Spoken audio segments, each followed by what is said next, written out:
Drug addiction doesn't just suck, it destroys people's lives. Millions of people.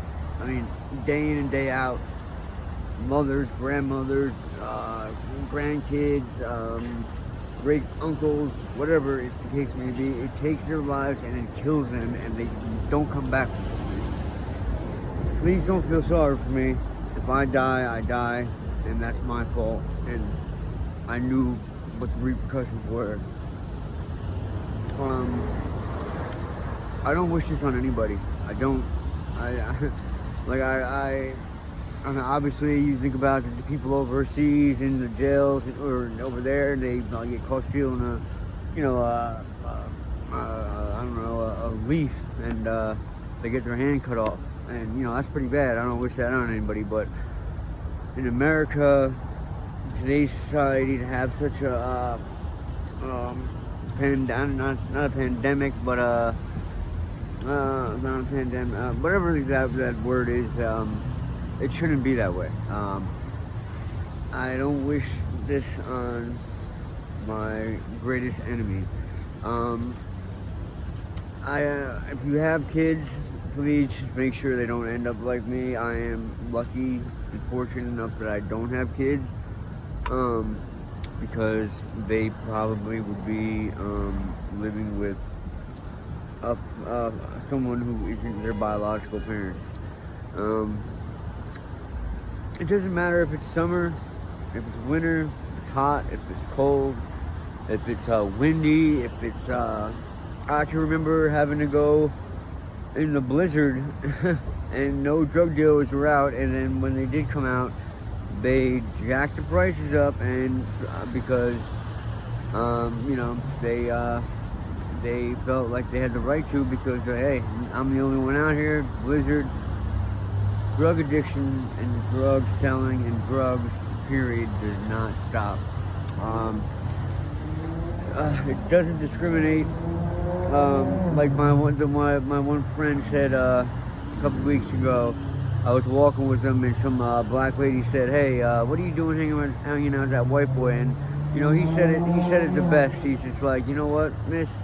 He's just like, "Nothing for nothing."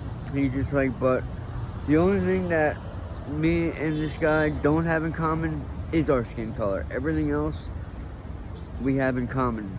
And for you to say that is wrong, because it's racist, and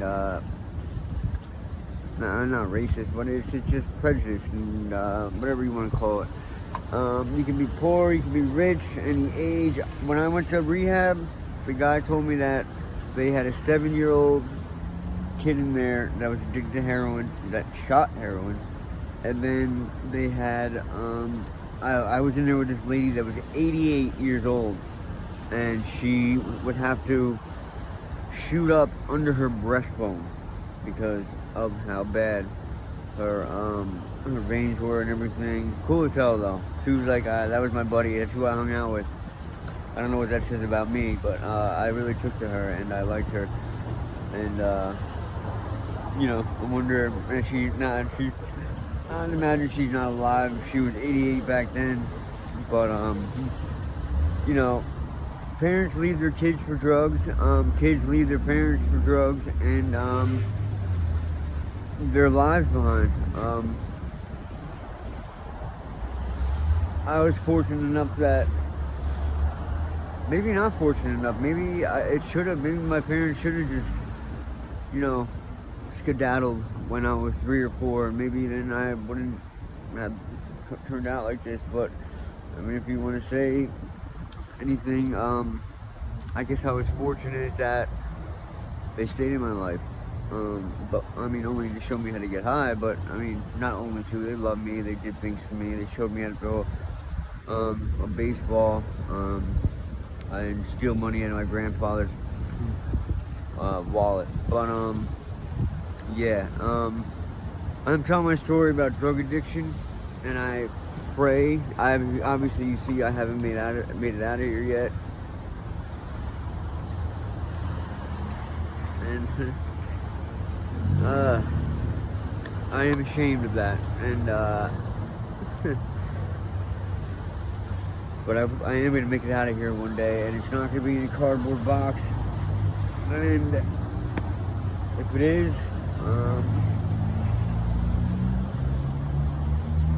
then I'm just another statistic. And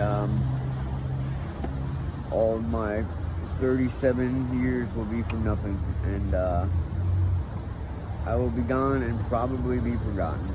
So, anyway, you know,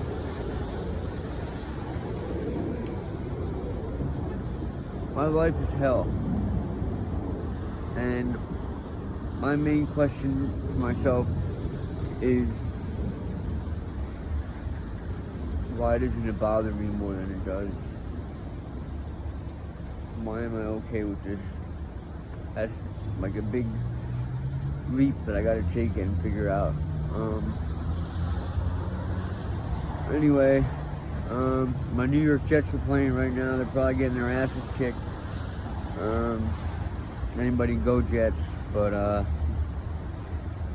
thank you guys for caring, and I really hope that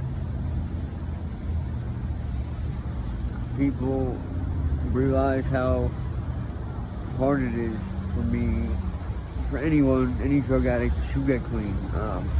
I know one guy, he told me it took him like 23 rehabs, 23 times going to rehab to finally make it. So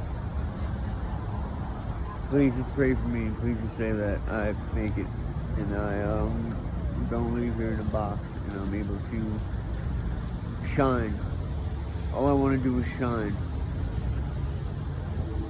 and 'cause I have never shined in my life before, and I'm gonna shine bright. But for now, I'm got enough to do in life, and drugs are bad. I don't know if you watch South Park, but anyway, drugs are bad, so we'll leave it at that. And hopefully in the future, I will be seeing me clean, not wearing this.